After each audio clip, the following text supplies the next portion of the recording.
विधान परिषदेसाठी सोलापुरातून प्रशांत परिचारकांचे पारडे जड. विधान परिषद निवडणुकीचं पडघम वाजले. स्थानिक स्वराज्य संस्थांमधून विधान परिषदेवर निवडून द्यायच्या 16 जागांची निवडणूक जाहीर झाली असून त्यात सोलापूरचाही समावेश आहे. जिल्ह्यातील स्थानिक स्वराज्य संस्थांमधील संख्याबळ पाहता महायुतीत सोलापूरची जागा भाजपकडे जाणार हे निश्चित आहे. भाजपकडून माजी आमदार प्रशांत परिचारक, राम सातपुते, राजेंद्र राऊत, राजन पाटील आणि जिल्हाध्यक्ष शशिकांत चव्हाण यांची नावं चर्चेत आहेत.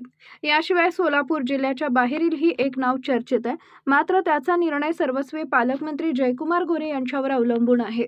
त्यामुळे सोलापुरातून विधान परिषदेची लॉटरी कोणाला लागणार याची प्रचंड उत्सुकता आहे.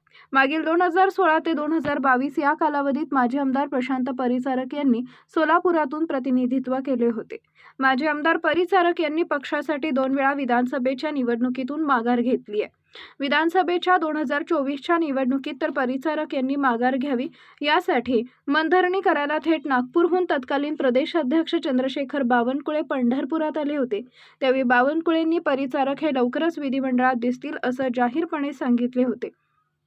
त्यानंतर राज्यपाल नियुक्त आणि विधानसभेतून निवडून द्यायच्या जागांमध्येही परिचारक यांचे नाव चर्चेत होते. मात्र त्यांना संधी मिळू शकली नव्हती. त्यामुळे परिचारक यांचा दावा प्रबळ आहे.